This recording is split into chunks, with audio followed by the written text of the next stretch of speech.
Hello students and friends.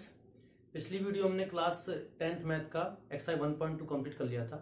आज हम exercise 1.3 शुरू करते हैं। तो पहला क्वेश्चन इसमें है, सिद्ध कीजिए कि √5 एक अपरिमेय संख्या है।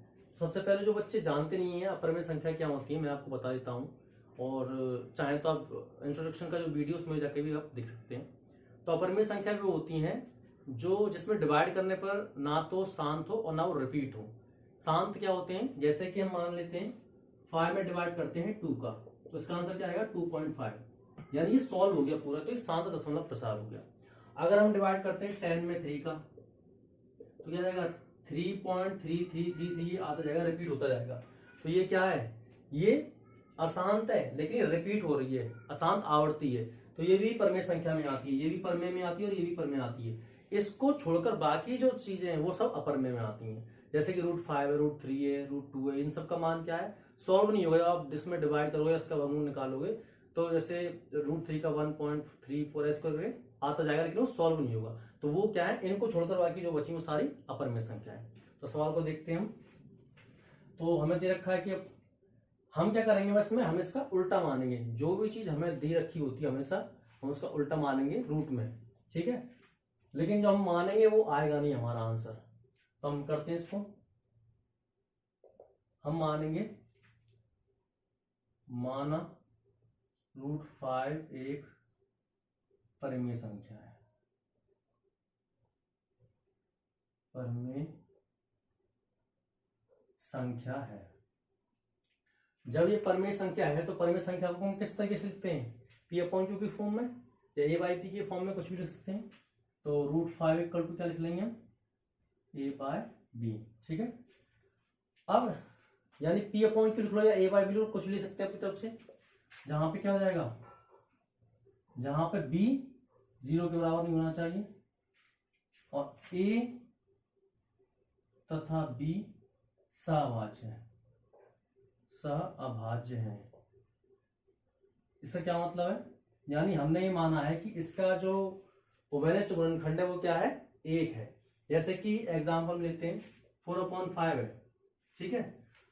4/5 का उभयनिष्ठ गुणनखंड क्या होगा, 1 होगा, यानी 4 के टेबल में 5 नहीं आएगा, 5 के टेबल में 4 नहीं आएगा, तो इसका उभयनिष्ठ HCF यानी क्या होगा, इसका HCF 1 ही तो होगा, ठीक है। वही चीज हमें इसे मान के चल रही है। अगर 1 के अलावा हम सवाल सोल्व करेंगे, 1 के अलावा कुछ और आता है, अगर इसका उभयनिष्ठ गुणनखंड, जैसे यहाँ पे 1 हमने माना है 1 होगा, अगर उभयनिष्ठ गुणनखंड अगर 1 के अलावा कुछ और आता है तो वो अपरमेय संख्या होगी, फिर परमेय नहीं होगी, फिर वो अपरमेय कहलाएंगे। हम परमेय मान के चल रहे हैं, ठीक है। अब हम क्या करेंगे, दोनों तरफ वर्ग कर देंगे, दोनों पक्षों में वर्ग करने पर,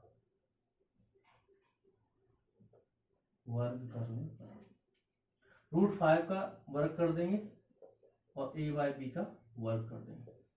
√5 का वर्ग करने पर स्क्वायर से ये रूट कट जाएगा, तो 5 रह जाएगा यहाँ पे, और ये जाएगा A²/B²। B² को उधर ले जाएंगे, क्या हो जाएगा 5B² इक्वल टू A², ठीक है। अब मैं 5 को इधर लाऊंगा तो A² में डिवाइड हो जाएगा ये। इसका मतलब क्या है कि A² 5 से विभाजित है, 5 से विभाजित है। यहां पे एक चीज और, अब किसी के स्क्वायर में अगर हम किसी अभाज्य संख्या से डिवाइड करते हैं तो वो जो नंबर है वो भी उस नंबर से डिवाइड हो जाएगा। जैसे कि मैं यहां पे लेता हूं 3 का स्क्वायर, 3 के स्क्वायर को मैं 3 से डिवाइड करूंगा, या मैं 3 को 3 से डिवाइड कर रहा हूं, तो ये 3 से 3 डिवाइड हो गया, 3 तो मैं 3 का स्क्वायर भी करूंगा तो वो भी क्या हो जाएगा, 3 से डिविजल हो जाएगा। 3 का स्क्वायर क्या होता है 9/3, तो 3 3 9, ये भी डिविजल हो गया। यानी हम किसी नंबर से उसका स्क्वायर में डिवाइड करते हैं तो वो डिवाइड हो जाता है, तो वो जो नंबर है उसमें भी डिवाइड करेंगे, इसके बिना स्क्वायर के डिवाइड करेंगे वो डिवाइड हो जाएगा। एक और एग्जांपल ले लेते हैं, जैसे 9 के स्क्वायर अगर मैं 9 में 3 से 9 में डिवाइड करता हूं तो ये हो जाएगा आराम से 3 3 9, तो 9 के स्क्वायर में भी 3 से मैं डिवाइड कर सकता हूं, ठीक है, इजीली हो जाएगा। 9 9 81, 3 का डिवाइड कर देंगे 27 आ जाएगा, ठीक है। तो ये मैं बताना चाहा था आपको। तो यहाँ पे क्या लिखते हैं, जब A² 5 से विभाजित है तो क्या होगा, A भी 5 से विभाजित होगा,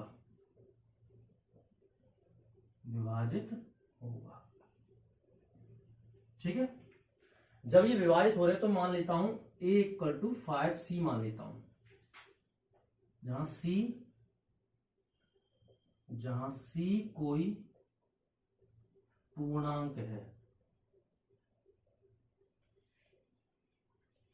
c कोई पूर्णांक है, इसका मतलब क्या है कि ये 5a को विभाजित कर रहा है, इसका मतलब a का जो फैक्टर है गुणनखंड में क्या है 5, या इसके साथ कुछ गुणनखंड में होगा तभी तो ये 5 के इधर डिवाइड होगा, तो कुछ ना कुछ इसके गुणनखंड में होगा, इसके फैक्टर में होगा, तो वो जो फैक्टर गुणनखंड वो हमने c मान लिया है। ठीक है, अब फिर हम इसमें जैसे यहां वर्क किया ऐसे यहां वर्क कर देंगे, इसको मैं समीकरण 1 मानूंगा। यहाँ पर दोनों पक्षों में वर्क करने पर, दोनों पक्षों में वर्ग करने पर, जब वर्ग कर देंगे तो क्या हो जाएगा, ये तो a स्क्वायर हो जाएगा इक्वल टू, ये क्या हो जाएगा 5c का स्क्वायर, क्या हो जाएगा पहले लिख देता हूं 5c का स्क्वायर, तो a square equal to 25c square. ठीक है, अब यहाँ पे समीकरण एक में a का मान क्या है, a के बराबर क्या है 5b स्क्वायर, तो a स्क्वायर की जगह पे क्या मैं लिख दूंगा यहाँ पे 5b स्क्वायर लिख दूंगा। ठीक है, मैं दूंगा 5b square equal to 25c square, bracket में लिख दूंगा समीकरण 1 से। ठीक है, तो समीकरण 1 से मैंने a स्क्वायर बराबर 5b स्क्वायर लिखा है। ठीक है, अब 5 से कट जाएगी 25, 5 कट जाएगा 5 25, तो b स्क्वायर इक्वल टू क्या हो जाएगा 5c स्क्वायर। अब ये 5c स्क्वायर यहाँ पे डिवाइड हो जाएगा, अब ये 5 इसके मल्टीप्लाई में जाएगा, क्या हो जाएगा डिवाइड हो जाएगा, इधर कर देता हूं मैं, शायद दिख रहा होगा आपको, इसको बता देता हूं।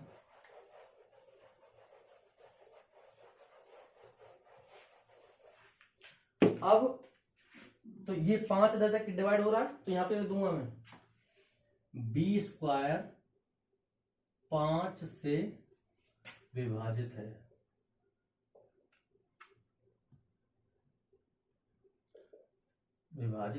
जब b स्क्वायर 5 से विभाजित है तो b भी 5 से विभाजित हो जाएगा, इसलिए b भी 5 से विभाजित होगा। अब यहां पर हम एक चीज ध्यान देंगे कि यहां पर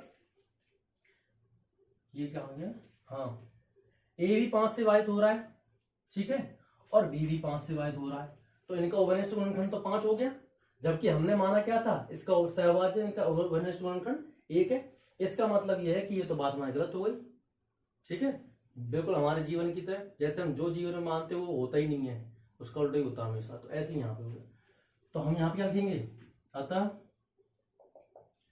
a व b का, यहां हम इसको ऐसे लिखते हैं, यही लिखेंगे उभयनिष्ठ गुणनखंड। जो लैंग्वेज की वो आप अपनी तरीके से बना सकते हो, मैं अपनी तरफ से बना रहा हूं, आप अपनी तरफ से ही बना सकते हो, अपनी तरफ से सोचकर। ए और बी का उभयनिष्ठ गुणनखंड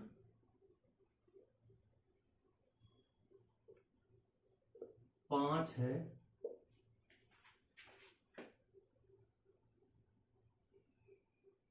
जो कि हमारी कल्पना का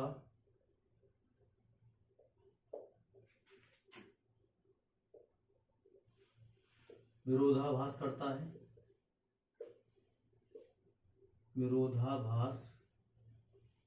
है,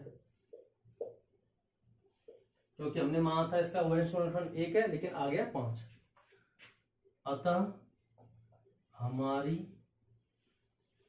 कल्पना गलत है। जब हमारी कल्पना गलत है, अगर ये उभयनिष्ठ गुणनखंड 1 नहीं है 5, इसका मतलब क्या है कि यह एक अपरिमेय संख्या है। अतः √5 एक अपरिमेय संख्या है,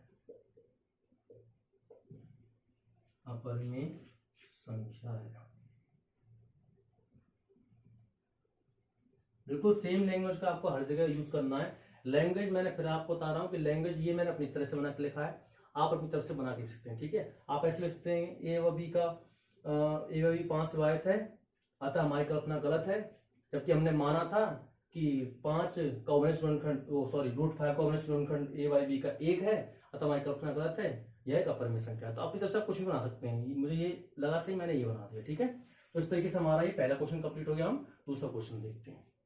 दूसरा क्वेश्चन और भी इजी है, इसको देखते हैं। सिद्ध कीजिए कि 3 + 2√5 एक अपरिमेय संख्या है, इसको सिद्ध करना है। तो हम पहले की तरह इसको करेंगे। हम क्या करेंगे, उल्टा मानेंगे, माना 3 + 2√5 एक परिमेय संख्या है, परिमेय संख्या है। जब ये परिमेय संख्या है तो क्या जाएगा, 3 + 2√5 इक्वल टू क्या जाएगा, a बाई बी। ठीक है, अब जहां क्या हो जाएगा, जहां b does not equal to 0, b 0 के बराबर नहीं है, क्योंकि b 0 हो जाएगा तो ये पूरा ही 0 हो जाएगा, तो कहां से परिमेय संख्या बनेगा। ठीक है, एवं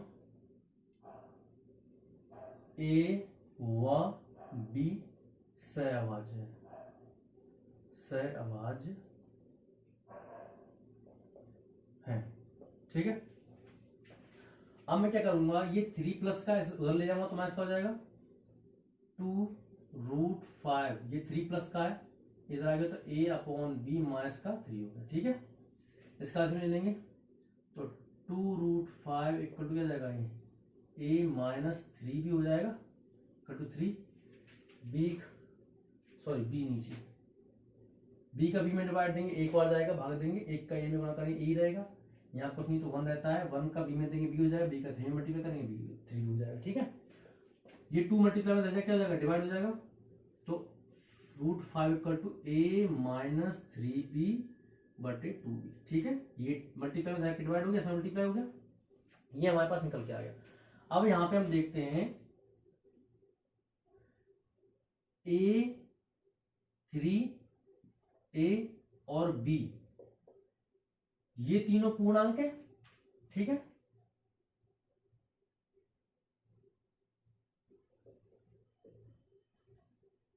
पूर्णांक है, ये पूर्णांक है और ये बटे में a बाई बी, तो ये क्या हो जाएगा, परिमेय संख्या हो जाएगा। अतः a-3b/2b एक परिमेय संख्या है।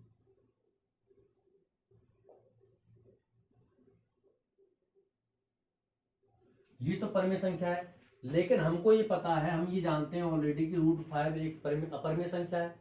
अब अपरिमेय संख्या के सामने कोई भी संख्या रहेगी वो भी तो अपरिमेय ही होगी, तो हम क्या देंगे, लेकिन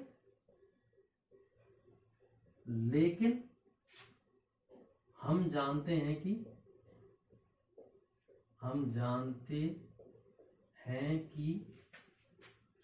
√5 एक अपरिमेय संख्या है,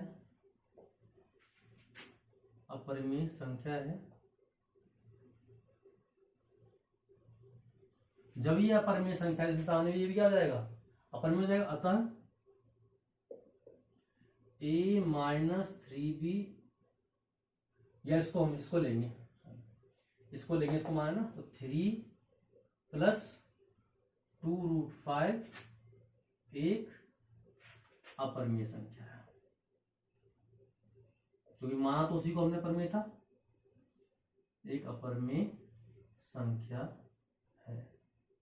क्योंकि इसको हम यहां पे लेके आए, सॉल्व करने के बाद ये परिमेय में आ गया, बट्टे में आ गया, तो हमने माना परिमेय संख्या, लेकिन हमको तो ये पता है कि √5 एक अपरिमेय संख्या है, तो √5 एक अपरिमेय संख्या, तो ये भी अपरिमेय संख्या हो गया। ठीक है, जब ये अपरिमेय हो गया तो क्या हो गया, ये भी क्या हो जाएगा, अपरिमेय हो जाएगा। ठीक है, तो ये हमारा दूसरा क्वेश्चन ही कंप्लीट हो गया, यहाँ 2 इतना रह गया। ठीक है, अब हम तीसरा क्वेश्चन देखते हैं। तीसरे का पहला ऑप्शन देखते हैं। ये जो वाला क्वेश्चन है कि सिद्ध कीजिए कि 1/√2 का परिमेय संख्या है, ये वाला क्वेश्चन बिल्कुल पहले क्वेश्चन की तरह ही होगा। ठीक है, थोड़ा सा बस डिफरेंस है, बस माइनर सा हल। तो मान लेंगे, माना 1/√2 एक परिमेय संख्या है। ठीक है, अपर में तो हम पर में मान के चलेंगे, फिर बाद में अपर में अपने आप ये सिद्ध हो जाएगा आगे सॉल्व होके। 1/√2 एक अपर में संख्या है, सॉरी परमेय संख्या है, ये मानेंगे परमेय संख्या है। जब ये परमेय संख्या है तो इसको कैसे लिख लेंगे हम, 1/b के फॉर्म में, 1/√2 बराबर a/b, जहां b 0 के बराबर नहीं है और a व b सहअभाज्य है, सहअभाज्य है, अभाज्य, ठीक है। सहअभाज्य का मतलब इसका ओवरनिष्ठ गुणनखंड 1 है, ठीक है। अब जब भी बराबर में होते हैं और अपॉन में होते हैं बटे में, तो क्या करते हैं हम क्रॉस मल्टीप्लिकेशन कर देते हैं, कैच गुणा कर देते हैं, यानी इसका इसमें b का 1 में होगा तो क्या हो जाएगा b हो जाएगा, और a का √2 में होगा तो क्या हो जाएगा a√2, ठीक है। हम क्या करेंगे, दोनों तरफ वर्ग कर देंगे, ठीक है, दोनों तरफ वर्ग करने पर, वर्ग करने पर दोनों तरफ वर्ग करेंगे तो b के ऊपर वर्ग करेंगे तो b स्क्वायर हो जाएगा, a√2 के ऊपर वर्ग करेंगे तो स्क्वायर से ये √2 का 2 तो कट जाएगा, a के ऊपर स्क्वायर हो जाएगा, तो b स्क्वायर इक्वल टू हो जाएगा 2a स्क्वायर, ठीक है। क्योंकि इसके ऊपर तो रूट है नहीं तो ये तो स्क्वायर ही रहेगा, इसके ऊपर रूट है तो 2 से ये कट जाएगा, रूट कट जाएगा तो 2 रह जाएगा, ठीक है। अब ये 2 इधर जाएगा तो b स्क्वायर डिवाइड हो जाएगा, तो पहले क्वेश्चन की तरह हम इसको कर लेंगे, लिखेंगे b स्क्वायर 2 से विभाजित है, विभाजित है। जब b स्क्वायर 2 से विभाजित है तो b भी 2 से विभाजित होगा, ठीक है, जैसे हम पहले क्वेश्चन में समझा था, b भी, इसलिए b भी 2 से विभाजित होगा। जब ये विभाजित होगा तो क्या जाएगा, b इक्वल टू 2 से लिखता हूं मैं, यानी b का जो गुणनखंड है 2 तो है ही है, इसके साथ कुछ और भी होगा, और वो जो होगा उसको हमने क्या मान लिया, c मान लिया, हम मान लिया c कोई गुणनखंड है, ठीक है। जैसे कोई पूर्णांक है, पूर्णांक लेंगे, पूर्णांक लेंगे तो पूर्णांक लेंगे, पूर्णांक वो जो गुणनखंड है पूर्णांक की होगा कोई ना कोई। अब फिर इसमें दोनों तरफ वर्ग कर देंगे, दोनों तरफ वर्ग करने पर इसको हम समीकरण 1 मान लें क्योंकि इसका हमें आगे यूज करना है, ठीक है। तो b square equal to 2c का whole square, b square equal to 4c square, ठीक है। अब हम क्या करेंगे, ये जो b स्क्वायर है, b स्क्वायर की जगह क्या देखा 2a स्क्वायर, तो हम ये ले लेंगे यहाँ पे, तो b स्क्वायर ये लिख लेंगे 2a square equal to 4c square, ठीक है। तो 20 ये किस कहां से आया, समीकरण 1 से, तो ब्रैकेट में लिख देंगे समीकरण 1 से, ठीक है। अब 2 से कट जाएगा, ये बराबर में होंगे तो ये कट सकते हैं, ठीक है, 2 दूना 4, तो a स्क्वायर इक्वल टू क्या हो गया 2c स्क्वायर। अब ये 2 इधर आएगा तो a स्क्वायर में डिवाइड होगा, ठीक है, तो क्या लिख सकते हैं इसको, a स्क्वायर 2 से विभाजित है, विभाजित है, जब विभाजित है तो क्या हो जाएगा, इसलिए a भी 2 से विभाजित होगा, 2 से विभाजित होगा। जब विभाजित हो रहा है 2 से, तो इसका मतलब क्या, हमने यहां पे देख लिया कि b भी विभाजित हो रहा है 2 से और a भी विभाजित हो रहा है 2 से, तो इसका उभयनिष्ठ गुणनखंड तो 2 हो गया, अतः a व b का उभयनिष्ठ गुणनखंड 2 है। जबकि हमने माना था क्या, हमने माना था इसका उभयनिष्ठ गुणनखंड है 1 है, ठीक है, सहभाज्य यानी ये उभयनिष्ठ गुणनखंड है, जो कि हमारी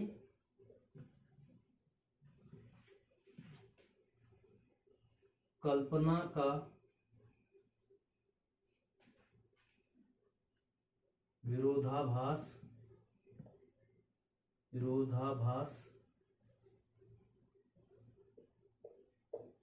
करता है। ठीक है, हमने क्या माना था, इसका उन्नीस गुणनखंड 1 होगा, लेकिन ये तो 2 हो गया, तो हमारी कल्पना क्या कर रहा है, विरोधाभास कर रहा है, अतः हमारी कल्पना गलत है। हमारी कल्पना गलत है, यानी हमने जो माना था कि एक परिमेय संख्या है, तो इसका मतलब ये परिमेय संख्या तो है नहीं। जब परिमेय संख्या नहीं है तो क्या है, वो अपरिमेय संख्या है। अतः 1/√2 एक अपरिमेय संख्या है, अपरिमेय संख्या। बस इसमें सिंपल स्टेप्स हैं, कुछ स्टेप्स आपको याद रखने हैं कि वर्क करना है, फिर इसको सेम जो वर्क करके जो इसको बी स्क्वायर 2 से वायद बी 2 से वायद होगा, सेम फिर वर्क करके फिर ये आपको किसको करना है, ए को वायद करना है। ये रटे हुए स्टेप है। फिर ऐसे ही है, आप इसको 1-2 बार रिवीजन कर लिए तो आपको अच्छे समझ आ जाएगा। ठीक है, अब 2 क्वेश्चन रह गए, बहुत इजी है, उसे भी करते हैं। दूसरे में हमें ये सिद्ध करना है कि 7√5 एक अपरिमेय संख्या है। ठीक है, इसको करते हैं हल। माना 7√5 एक परिमेय संख्या है, परिमेय संख्या है। जब ये परिमेय संख्या है तो 7√5 7√5/a/b। ठीक है, जहां b 0 के बराबर नहीं है तथा a व b सहअभाज्य है, सहअभाज्य है। ठीक है, तो ये सहअभाज्य है तो a/b की फॉर्म में ले लिया। अब क्या करेंगे, ये जो 7 है मल्टीप्लाई कर क्या डिवाइड हो जाएगा, तो √5 बराबर a/7। ठीक है, अब चूंकि 7 a और b ये सब क्या है, और b पूर्णांक है, और पूर्णांक को हम परिमेय संख्या के रूप में लिख सकते हैं, हम जानते हैं पूर्णांक है। जब पूर्णांक है ही और बटे में भी है तो ये क्या हो जाएगा, ये तो a/7 भी एक परिमेय संख्या है, परिमेय संख्या है।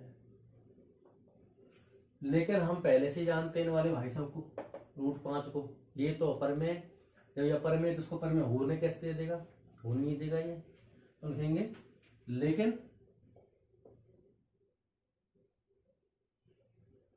यहां पे चूंकि लिखता है, यहां पे इसलिए लिख देना, इसलिए। ठीक है, लेकिन √5 एक अपरिमेय संख्या है, अपरिमेय संख्या है। जब ये अपरिमेय संख्या है तो उसके सामने वाला भी क्या हो जाएगा, अपरिमेय हो जाएगा। अपरिमेय हो जाएगा तो हमने जो माना था 7√5 ये क्या हो जाएगा, अपरिमेय हो जाएगा। अतः 7√5 एक अपरिमेय संख्या है, अपरिमेय संख्या है। ठीक है, तो ये बहुत इजी है, हो गया ये वाला क्वेश्चन। हम लास्ट क्वेश्चन लिखते हैं इस एक्सरसाइज का। इस क्वेश्चन करने से पहले मैं आपको बताना चाहूंगा कि जो लिखने की भाषा है वो जरूरी नहीं है आप बिल्कुल नई तय डिक्टो लिखें, आप उसमें से देख के आप अपनी तरफ से बना सकते हैं। ठीक है, जैसे इसमें मैं इस बारे क्वेश्चन में अपनी फिर से लैंग्वेज थोड़ी सी चेंज करूंगा। ठीक है, तो ये डिपेंड करता है आप कैसे लिखते हैं, और इससे आपको कोई नंबर नहीं कटेंगे, कोई टेंशन जरूरत नहीं है, आपको बिल्कुल अपने हिसाब से लिखना है। ठीक है, जैसा आपको कंफर्टेबल लगता है लिखना। तो हम लिखेंगे, हल करेंगे, फिर से मानेंगे इसको, जैसे मानते हैं हर सवाल में। माना 6 प्लस रूट 2 एक परिमेय संख्या है, परिमेय संख्या है। जब ये परिमेय संख्या तो 6 प्लस रूट 2 बराबर a बटे बी, जहां सीधे लिखता हूं b 0 के बराबर नहीं है तथा a व b सहअभाज्य है,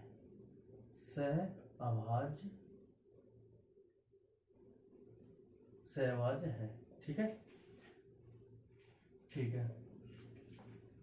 यानी इसको, यानी कहने मतलब है a व b का जो HCF है वो 1 है। इससे कहने का मतलब ये है। इसके अलावा कोई आता है तो फिर ये सीधे परिमेय हो जाएगा। ठीक है, हमारी जो बात का उसका विरोधाभास हो जाएगा हमारी बात का। हमने इसको परिमेय माना तो अपरिमेय हो जाएगा अपने आप ही ऑटोमेटिक। तो अभी प्लस है तो क्या हो जाएगा, माइनस हो जाएगा। रूट 2 बराबर a बटे बी माइनस का 6। ठीक है, और इसको एलसीएम ले लेंगे तो क्या आ जाएगा, a माइनस 6b बटे बी। तो क्या हो जाएगा, हम जानते हैं 6 यानी 6 a व b पूर्णांक है, और पूर्णांक को हम बटे में सकते हैं, वो परिमेय होती है। ठीक है, पूर्णांक है, अतः a माइनस 6b बटे b एक परिमेय संख्या है, परिमेय संख्या है, संख्या को डायरेक्ट परिमेय संख्या है। ठीक है, तो ये परिमेय संख्या है। अब मैं लैंग्वेज यहां से चेंज करता हूं, तो हम इसको मान लेंगे, अतः रूट 2 इसके सामने है, एक एक्स्ट्रा लाने का उसमें, रूट 2 एक परिमेय संख्या है। आप बढ़ा के लिख सकते हो लैंग्वेज को, ऐसे इसमें मैं लैंग्वेज बढ़ा रहा हूं। जब ये परिमेय संख्या, लेकिन हम तो ये जानते हैं रूट 2 का परिमेय संख्या है, लेकिन हम जानते हैं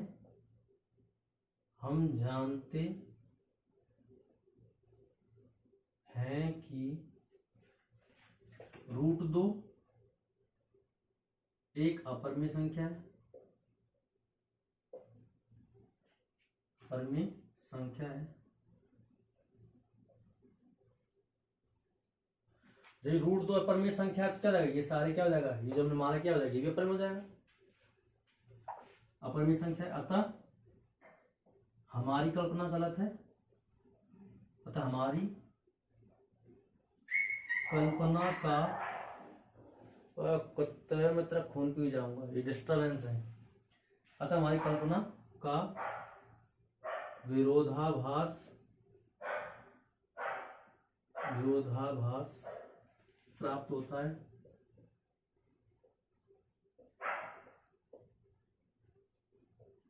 विरोधाभास हो गया तो क्या होगा, इसका मतलब 6 प्लस रूट 2 एक अपरिमेय संख्या है, अपरिमेय संख्या है। ठीक है, यहां पे मैंने क्या किया है, लैंग्वेज को और थोड़ा सा अच्छी तरीके से लिख दिया मॉडिफाई करके। आप इसको ऐसे लिख सकते हैं, और जो मैंने पहले लैंग्वेज बनाई थी आप वैसे लिख सकते हैं, नंबर आपके नहीं कटेंगे, पूरे मिलेंगे। ठीक है, तो इस तरीके से हमारा एक्सरसाइज पूरी कंप्लीट हो गया है। तो जो भी बच्चे नए हैं वो चैनल को सब्सक्राइब कर सकते हैं, जिनको वीडियो अच्छी लग रही है। ठीक है, और मिलते हैं अगली वीडियो में। Thank you so much.